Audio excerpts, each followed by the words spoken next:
All right, neurology. This is about the social brain, integrative psychology, including information about the polyvagal theory.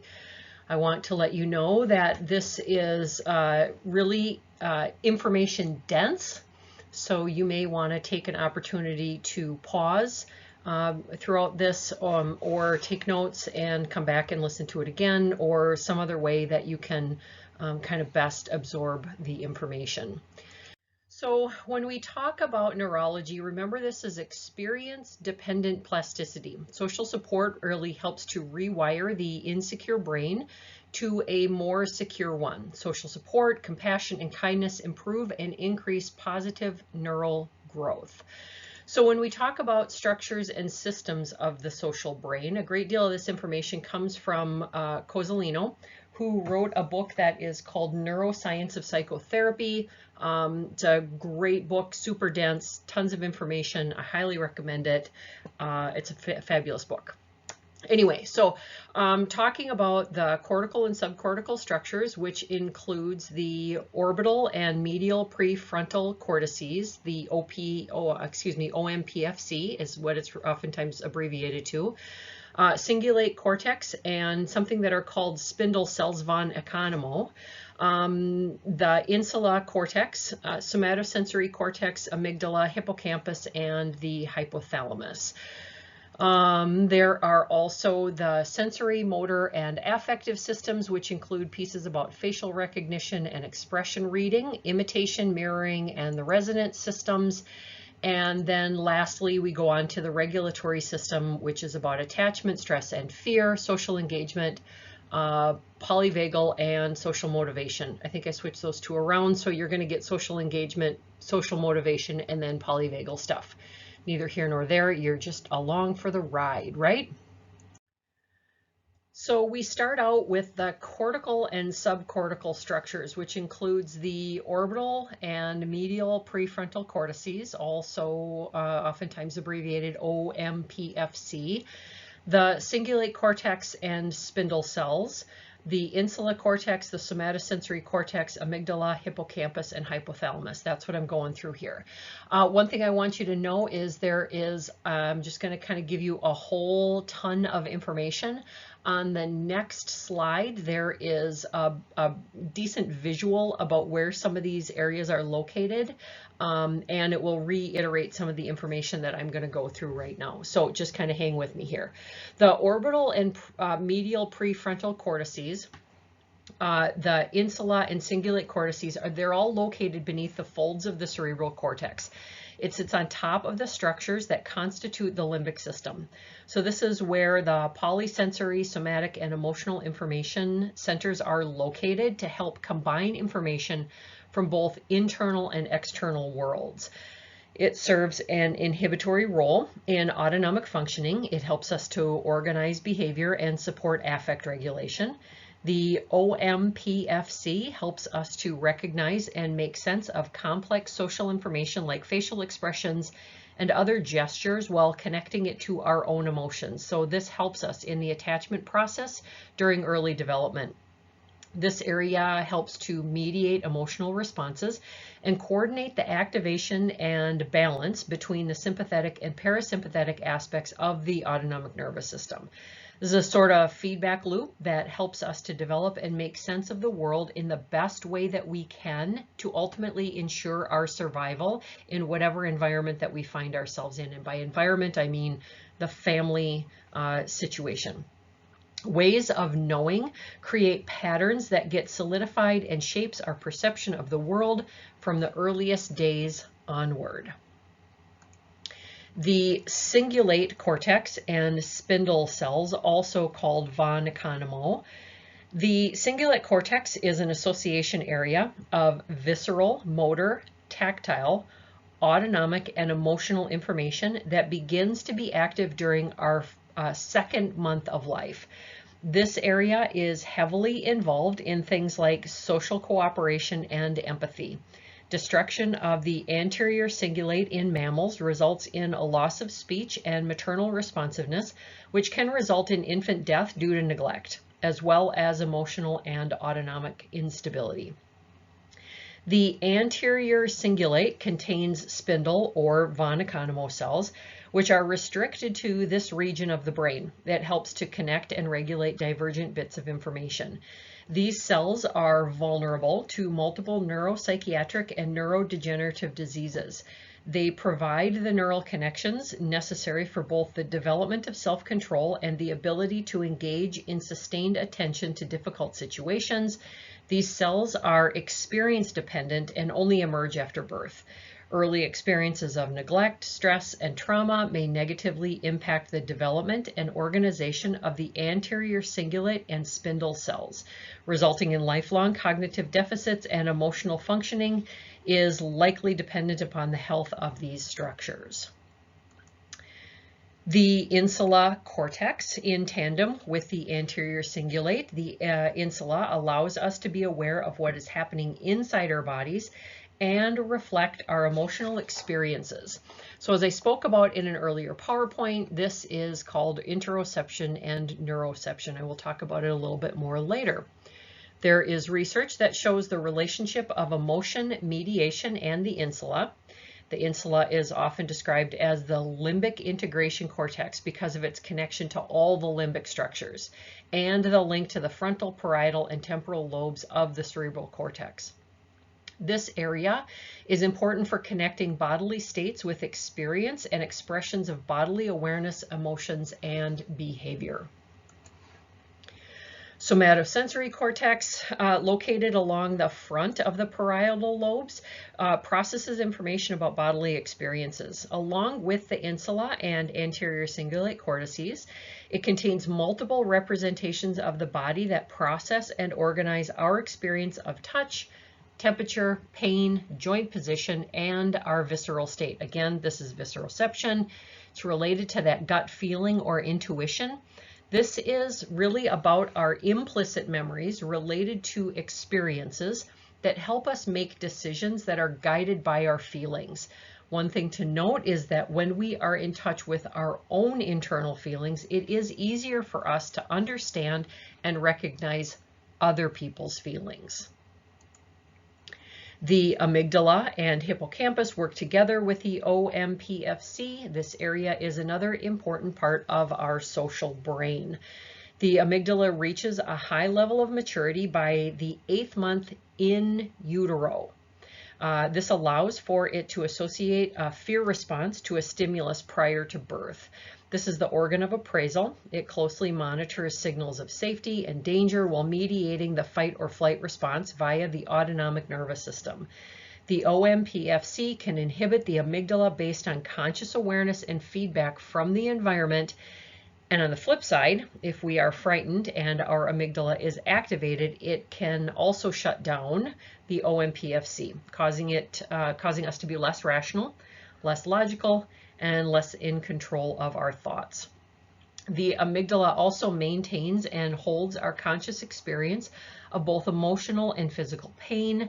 The neural networks that connect the OMPFC and the amygdala are influenced and shaped by our experiences. So what we learn about what is safe or dangerous is thought to be encoded within our entire nervous system. The hippocampus is situated between the cerebral cortex and the structures of the limbic system on both sides. It is related to complex visual spatial processing along with sequential and emotional learning and memory. The hippocampus slowly matures throughout life and into early adulthood along with our DLPFC, dorsolateral prefrontal cortex. Our lack of conscious memory before the age of 2 is something that is called child amnesia, and it is likely due to the slow development of the hippocampus. The hippocampus is an important structure when we think of the social brain because it is intimately connected to the frontal lobes, the limbic system structures, and the brain stem. The hypothalamus is included here because of its role in regulation of sexual behavior and aggression, as well as its role in the hormones released from the anterior pituitary, which are follicle-stimulating hormones, and prolactin, which are involved in reproduction and nursing. Adrenocorticotropic hormones are released and sent to the adrenal glands through the bloodstream to stimulate the production of cortisol, which is, of course, related to the stress response. The hypothalamus is included as part of the social brain section because it is connected to various aspects that organize many bodily functions like temperature regulation, hunger, thirst, and activity levels, as has been mentioned in previous PowerPoints. So here is the picture. You can pause here for a moment and just give yourself a little bit of time to kind of take in some of this. You can see, I think the biggest point is the deep connection between all of these different structures. They don't work in isolation, they work in concert with each other. Moving on to the sensory, motor, and affective system. This is where our senses are integrated, organized, and combined. In the temporal lobes, there is a sort of vertical integration with the cortex, limbic system, and brainstem that helps with recognition and reading of facial expressions. The association regions in the occipital lobe has parts that are dedicated to facial identification and are interconnected with cells responsible for eye gaze and body posture. It's all about perceiving and judging for social connection. This area is really all about being able to read social cues. So facial recognition and expression reading is the anterior portion of the superior medial sulcus. Integrates information about various aspects of individuals, helping us to be able to identify that person from different angles in different locations and while in motion. This isn't something that we really think about because we assume that everybody has this ability. However, there are people, and I know someone personally who has what's called, he's face blind. He literally, if he sees a person in one setting, he will not recognize them in another. I literally met him originally with I had long hair, it was down. The next time that I saw him, my hair was pulled back in a braid. He did not know who I was. He had never met me before as far as he was concerned. So it can be just simple things like a person putting on a pair of glasses or changing their hair, like I said, and they will not be recognizable. This is something that some people are born with, but it can also happen after things like a stroke or a head injury. When we talk about imitation, mirroring, and resonance systems, this area is also important for that. These are bridge neural networks dedicated to perception and movement. They help us learn through mimicry. What can happen is areas in a person's brain light up on an image, watching, literally just watching someone perform an activity. This is thought to be part of those mirror neurons. It is hypothesized that mirror neurons are part of a system that reflexively responds and is thought to be connected to how we can have a visceral and emotional response when we see another person in pain or fear or experiencing joy. This can help us to know others, and I'm hoping that y'all can understand the evolutionary reason for this. It has evolved as a way to keep us connected and in tune with others as a way to help keep us safe. It kind of all comes down to that. All right, regulatory systems is about maintaining internal homeostasis, balance approach, and avoid excitation, inhibition, as well as that fight or flight response. These systems also help control metabolism, arousal, and function of our immune system. All of this is about connecting and regulation of each other's biological and emotional states, again, evolved as a protective mechanism for survival. So when we talk about attachment, stress, and fear regulation, it's about the orbital, medial, prefrontal cortex, amygdala balance. Now, the HPA system regulates the secretion of hormones in response to stress and threat, real or imagined. The immediate reactions to a stressful stimuli is vital for short-term survival with a rapid return to baseline when the threat has passed. This can ensure long-term survival. However, continued stress causes damage to the system and eventually breakdown in multiple structures in the entire body. How this relates to attachment is when a child is raised in a fearful or dismissive or abusive or neglectful parent situation, the nervous system of that child functions in a stress-related pattern which is not designed to do long-term. So if we look at the amygdala, it's sort of an alarm system which when activated signals other parts of the brain into a fight or flight response. This is an activation of the sympathetic nervous system. When the stress response is activated repeatedly with few or any opportunities to settle, symptoms of fear, anxiety, agitation, and even panic become the norm. The amygdala is working to protect, but when it is on alert continuously, the person begins to learn to look for or even perceive threat and threatening patterns everywhere. In the insecure attachment style, this system is overactivated, while in the secure attachment style, we learn to recognize successfully and manage through our own internalized emotion regulation that has been taught through relationship with healthy related caregivers. I want you to keep all this stuff in mind, because when we start talking about more of the physical side of how some of these issues can cause problems, it'll start, I'm hoping that you kind of keep this and it starts to make a lot of sense throughout. Now, social engagement. So this is part of the vagal system of autonomic regulation, which I'll get into again here in a couple slides. So the 10th cranial nerve, also called the vagus nerve, originates in the brainstem and is a complex system connecting the brain to the heart, lungs, throat, and most organs below the diaphragm. It is primarily afferent, meaning sensory, but it also has efferent or motor fibers, which allow for continuous feedback between the brainstem and the body. All of this is to help with regulation of the brain and body, and it plays a huge part in emotional well-being. The vagal system is a central component of the autonomic nervous system, and when there is little to no external stressors, the vagus nerve helps with balanced digestion, growth, and social communication. In a healthy, balanced nervous system, when threat or challenge arises, there is an appropriate activation of the sympathetic nervous system, followed by settling into a more parasympathetic state when that threat or challenge has passed. This is known as modulation. Modulation can be thought of as an accelerator brake system. So when we are taught by our primary caregivers to regulate our own needs and wants through relationship with them, we grow up being able to self-regulate, and obviously when we weren't taught that, we don't learn it. But we can through experiences with healthy others, social connection, and internal awareness of our own emotional states. A big part of our vagal system is about moment-to-moment somatic and bodily regulation. It is about interoception, the stimuli that arises within our body, and neuroception, a term coined by Dr. Stephen Porges, which is about our awareness of the environment without our conscious awareness. And I'll talk more about this in a moment.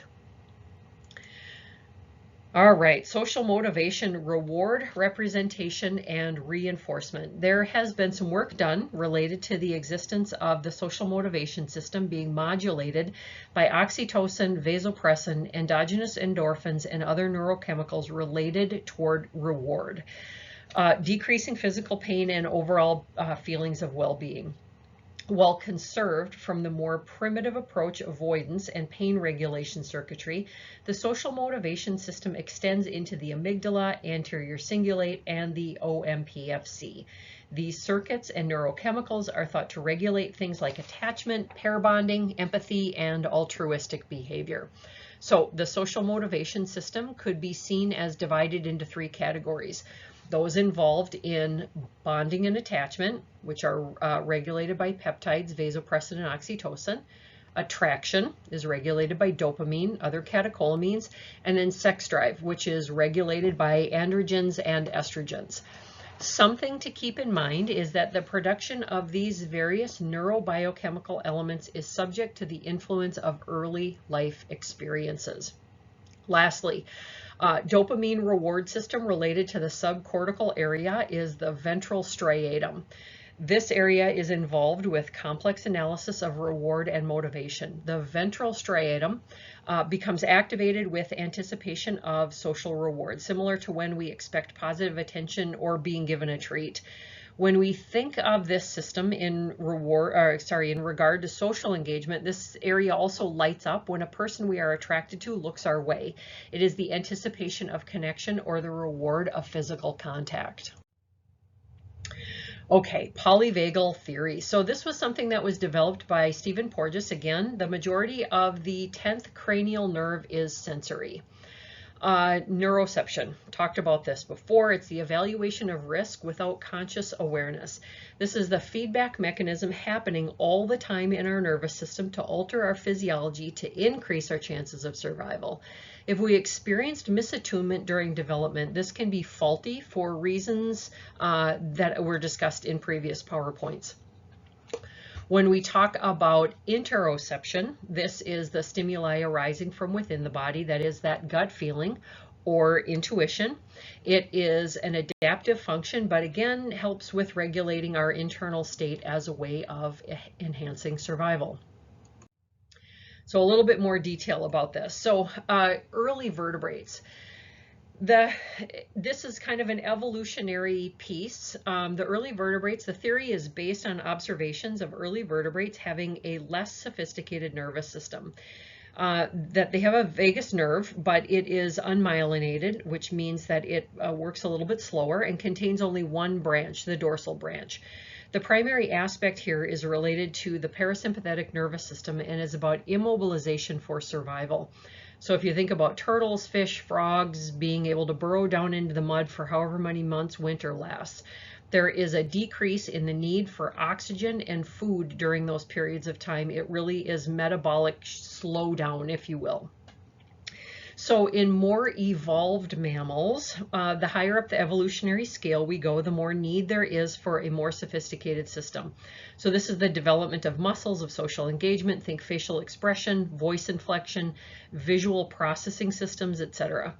The development of the dual branch vagus nerve is so the ventral branch of the vagus allows for increased ability to regulate the sympathetic nervous system, and there's the connection to the HPA axis and adrenal sulcus, which helps social engagement to increase, again, chances of survival through proper allocation of resources. So I'm going to break down polyvagal just a little bit more. We talk about phylogenetic development. So it's a sort of hierarchical process during activation. So the social engagement piece is our primary go-to response during both relaxation and stress, and it is directly related to the attachment style that we have internalized. The ventral aspect of the vagus nerve works in concert with muscles of facial expression, the eyes, mouth, etc., to engage with another person. This is all about the parasympathetic nervous system, rest and digest, relax, befriend. It's the cooing and grunting and all the cute noises babies make when they are trying to get their caregivers into closer proximity. When we talk about fight or flight, it is the sympathetic branch of the nervous system, vagus nervous system. It says, you know, hey, I need something over here. The baby that cries or fusses when attempting to get their needs met in a more amped up way. So this can rise to the level of protest. However, when those needs go unmet or even punished for rising, our little nervous system can go into freeze, complete shutdown, or even into a state of collapse. So that freeze, shutdown, collapse piece is the more dorsal vagal dominant state. It's a way to conserve energy. It may look like calm, but in reality, it is a state of resignation, which can lead to a detachment, both from our own internal state and with the environment, again, meaning the primary caregiver.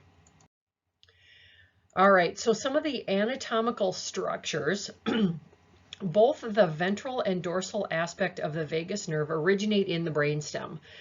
One thing to remember is that the tone of the entire vagal system is integral to regulating the heart and other target organs. The ability to reflexively respond to the basic ups and downs of life is a sort of defining characteristic of a healthy nervous system. If there is inadequate development of the experience-dependent vagal system, there can be negative impact on all levels of psychosocial and cognitive development. A healthy nervous system with adequate flexibility of the vagus nerve is important for learning how to regulate emotions and appropriately respond to situations that demand our attention. A dysregulated vagal system often makes it difficult to engage with others, including intimate partners, family members, coworkers, and other people in various social contexts. So vagal regulation allows us to become upset, angry, or anxious with a loved one without withdrawing or becoming physically aggressive. So we can perhaps guess that those who engage in domestic violence, child abuse, and other forms of aggressive behavior may not have had the kinds of early attachment relationships necessary to develop an adequate vagal system, an adequately toned vagal system. So you can see how good parenting teaches appropriate responses in challenging interpersonal situations, along with building vagal circuitry required to stay socially engaged throughout all stages of life. Now, there is the nucleus ambiguus, which is situated more anterior. It's related to the ventral aspect of the neurons connecting the muscles of social engagement, pharynx, larynx, esophagus, and neck. And then there's the nucleus tractus solitarius, sometimes called the nucleus of the solitary tract. Is primarily sensory in nature. So this takes in information which is then relayed from the brainstem to both the limbic centers and eventually the cerebral cortex. And this is done through tracts and also via feedback. So this picture has got a whole bunch of stuff on it, but I've outlined some of the, the things that point directly to the vagus nerve, to the dorsal vagal nucleus, to the nucleus ambiguus, as well as anterior aspects. So you can see on both pictures just little different views of it. So just to kind of get you oriented on the first slide over on the left, the first picture over on the left, this is kind of looking at it from the back, and then the picture on the right is looking at it from kind of a sliced view, if you will, the piece in the back. I hope that you're all, kind of oriented to this, that the back part of it, that is the cerebellum, and so then the front part, the big bulbous front part, is the pons. Those are just different parts of the brainstem. All right, so in summary, the thing to remember is that research has given new understandings to early experiences that help to develop a healthy and robust nervous system that's able to respond appropriately throughout all stages of life. Neurobiology related to learning and memory, stress regulation, and attachment has been done, and a great deal in non-human animals. However, human research in various disciplines has shown that there's consistency of results. So the things that are related to non-animal or non-human animals and human animals, again, there's some consistency around resilience and attachment, attunement, and bonding. There are some very similar circuitries that happen. So experience matters. From this PowerPoint and those in previous modules, it should be clear that healthy neurology is experience dependent, and relationships are the primary building blocks of that neural circuitry. This guides our ability to learn, manage stress, and to connect with others. So I encourage you to keep learning. The neurology can become a lot. However, remember that bit by bit, it all sinks in. You don't have to memorize or learn it all at once. Trust that the more exposure in various ways will increase the chances of embedding the concept. So again, I invite you to go back over this again, take some notes, step away, listen to a podcast, listen to something else, do some other reading to really kind of help absorb this, draw some pictures, just do different things to engage your own learning circuitry so that you take that information in. And of course, your references.